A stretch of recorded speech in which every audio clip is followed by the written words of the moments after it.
집값이 다시 올라간다고요? 집값이 올라갈지도 모른다라고 생각하는 그 이유가 뭘까요? 하나씩 설명해 드릴게요. 최근 2023년 신년 들어오면서부터 대출금리가 인하된다라는 이야기가 많이 나오고 있습니다. 언론을 통해서 이런 보도들이 나오고 있는데요. 여기 보시면은 영끌 쪽 한숨 돌렸다. 시중은행 대출금리가 인하되고 있다라는 말 나오고 있고요. 또 국민은행에서는 오늘부터 주택담보대출을 금리를 인하해서 상품을 내놓는다라는 것도 보도되고 있어요. 인터넷 은행도 줄줄이 대출을 인하한다, 이런 얘기가 나오고 있거든요. 이게 뭐지? 실제로 봤더니 5개 시중 은행의 대출 금리가 떨어지고 있습니다. 2023년 1월 신년 초만 하더라도 8.12% 정도 됐었거든요. 근데 지금은 7%대까지 1%포인트가 떨어졌습니다. 그런데 이것은 모든 대출자한테 다 적용이 되는 게 아니고요. 신규 대출자한테만 적용된다는 점입니다. 기존의 대출을 이미 받았던 사람들은 여전히 그대로 높은 금리가 유지가 된다는 거죠. 1월 13일자로 한국은행에서는 기준금리를 또 0.25% 인상했거든요. 그래서 지금 보시면은 금리가 3.5%예요. 3.5%인데 기준금리는 이렇게 올라가고 있는데 시장금리는 떨어지고 있단 말이죠. 대출을 받는 사람들은 좋은 거죠. 그렇죠? 근데 그뿐만 아닙니다. 금리만 떨어지는 게 아니고 집값 하락폭이 축소되었다는 언론의 보도자료도 있어요. 집값이 바닥을 다지고 있다. 1월 4주 연속 집값의 하락폭이 축소되고 있다라는 말이 있는데요. 집값의 하락폭이 축소된다는 말이 뭐죠? 집값이 떨어지는 게 멈췄다는 게 아니고 떨어지고 있는데 그 하락폭이 줄어들었다는 거죠. 실제로 한국 부동산원에서는 매주 집값의 흐름을 보여주고 있는데요. 이 데이터 보시나요? 제가 이 데이터를 조금 설명을 드리면 2022년 12월 26일 날 발표한, 그러니까 작년 연말에 발표한 자료에 의하면은 집값 하락폭이 매매가가 0.93%로 마이너스가 돼 있잖아요. 집값이 떨어지고 있는 걸로 나오거든요. 그런데 1월 23일자 발표한 자료를 보면은 0.48%로 떨어지는 폭이 줄어들었어요. 이게 왜 이렇게 되는 거죠?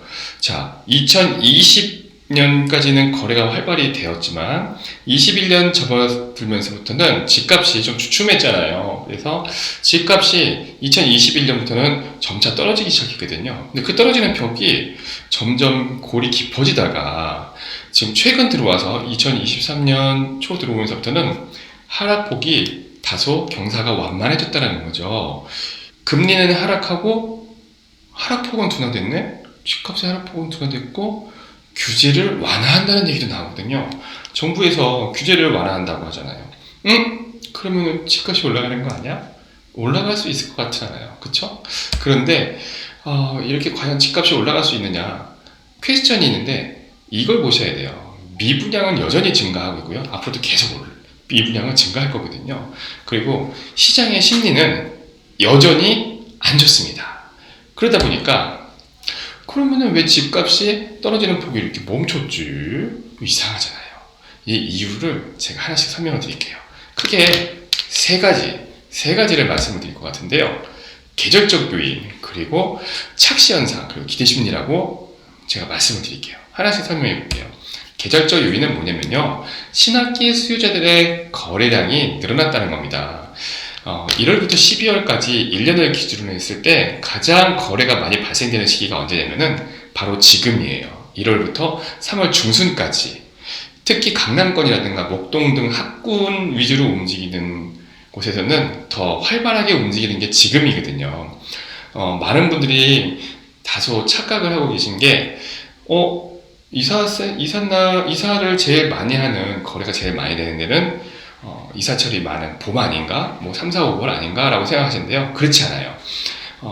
대단위의 아파트 단지가 밀집되어 있는, 그리고 특히 학군이 좋은 것 같은 경우는 1월부터 3월 초까지가 거래가 훨씬 많이 됩니다.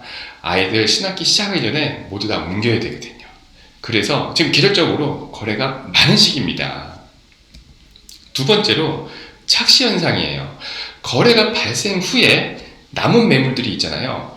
그 매물들이 거래 가능가액이 되는데 이 금액은 금매들이 거래가 됨으로써 올라가는 느낌이 날 수 있어요. 실제로 이로 인해서 거래 공백기가 발생이 되기도 하는데요. 이거 제가 조금 더 설명을 드리면은, 제가 집을 구하려고 부동산에 가봤어요.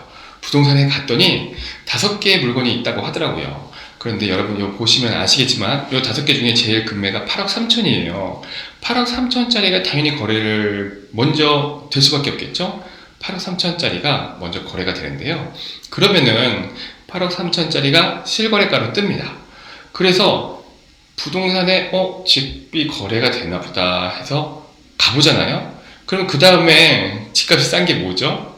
네, 바로 옆에 9억 5천짜리가 그 다음에 싼 거예요. 급금매가 거래가 된 거다 보니까 그 다음에 남아있는 매물들은 생각보다 호가가 높은 거죠. 그러다 보니 부동산에 가봤더니 분명히 실거래가는 8억 3천인데 지금 매매는 9억 5천에 된다고 부동산에서는 브리핑을 할 거거든요. 그러면은 자연스럽게 집값이 올라갔네 라는 생각을 할 수가 있다는 거죠. 이게 바로 착시현상이에요. 지금 결국 내가 살 수 있는 거는 9억 5천짜리밖에 없다는 거죠. 최근 실거래가는 이렇게 8억 3천에 떴는데 말이죠. 세 번째, 기대심리입니다. 매매가 이루어진 다음에 이때까지는 고객의 입장에서 봤는데요. 집주인들은 어떻게 생각하는지 한번 볼게요. 집주인들은 부동산에 전화를 했더니 요즘에 거래가 된다고 표현을 합니다. 문의도 좀 왔다고 하죠. 그러다 보니까 기대감이 생길 수밖에 없어요. 아울러서 정부 정책이 완화된다고 하잖아요. 그러니까 그에 대한 기대감이 들어가 있기도 하고요. 때로는 매물을 시장에서 걷어들이기도 하는데요. 이것도 제가 설명을 드려볼게요. 자, 아까 말씀드린 대로 이제 매도인 측입니다. 최근 실거래가가 8억 3천에 됐잖아요. 매도인들도 집이 얼마에 거래되는지 열심히 보고 있거든요. 그랬더니 내가 갖고 있는 집이랑 유사한 아파트가 8억 3천에 계약이 됐다고 확인이 돼요. 거래가 됐네. 그러면은 나머지 그 다음에 금액을 싸게 내놓은 분이 9억 5천이란 말이에요. 그런데 어떤 현상이 나오냐면은 부동산에 전화를 해봤더니 최근에 문의가 좀 늘었어요. 연초에 정부에서 대책을 완화하는 그런 정책으로 바뀌고 있어요 라고 하다 보니 괜히 기대감이 생깁니다. 좋아져요. 좋은 일이 생길 것 같은데. 그래서 어떤 현상이 나오냐면은 급하지 않은 분들이 집값을 슬쩍 올립니다. 9억 7천, 9억 8천에 내놨던 분들이 금액을 다시 올려요. 내가 지금 급한 게 아닌데 하는 기대감이 생기는 거죠. 이 정도뿐만 아니라 심지어는 어떤 일도 생기냐면은 집을 다 보류해요. 집을 팔지 않겠다라고 시장에서 매물을 걷어들이는 현상도 발생되는 거죠. 그러다 보니까 고객들이 봤을 때는 부동산에 가서 요즘에 집값이 어떻게 합니까 했더니 10억짜리 하나, 9억 원짜리 하나밖에 없습니다 라고 얘기한다는 거죠. 그러면 상대적으로 8억 3천이라는 데이터를 보고 부동산에 방문했던 매수자들은 요즘에 집값이 다시 올라가는 것 같다라는 생각을 할 수가 있습니다. 이래서 많은 사람들이 집값이 올라갈지도 모른다라고 생각한다는 거죠. 하지만 뉴스를 보세요. 이 뉴스가 가장 지금의 분위기를 잘 대변한다라고 생각이 돼서 제가 발췌를 해봤는데요. 매도인과 매수인은 줄다리기를 지금 계속 하고 있는 중입니다. 내용을 조금 보시면은, 자, 1월 3일날 정부에서 규제 완화를 했잖아요. 규제 완화 대책을 발표하다 보니 매도인과 매수인이 눈치 싸움을 하고 있는 거예요. 집을 사려는 사람보다 팔려는 사람이 아직도 시장에는 많습니다. 그런 걸 꼭 기억을 하셔야 되고요. 서울이 포함된 규제 지역이 해제가 되면서 급급매, 그냥 급매도 아니고 급급매들은 거래가 됐지만, 그리고 국지적으로 매수 문의가 늘었다고 표현했죠. 아까 제가 뭐라 말씀드렸죠? 지금 계절적으로 거래가 좀 되는 시기예요. 제일 잘 되는 시기입니다. 1년 기준으로 봤을 때 매수 문의가 느는 게 당연한 거예요. 그래서 수요자는 조금이라도 더 싸게 살 거고, 그 공급자들은, 매도자들은 매물을 더 비싸게 팔려고 할 텐데, 이러한 간극이 생기다 보니까 거래는 잘 되고 있지 않습니다. 급급매만 거래되고 있어요. 수요 위축은 여전하고요. 기존에 쌓여있던 매물량도 여전히 많이 있습니다. 다시 정리해 볼게요. 집값이 다시 올라간다, 집값이 다시 상승한다 라는 것은 아직은 착각이다. 착각이라는 거 명심하시고, 부동산 구매 심리는 여전히 꽁꽁 얼어버렸다. 그리고 급급매, 정말 급급매 몇 건만 거래가 되었을 뿐이다 라는 겁니다. 잊지 마시고요.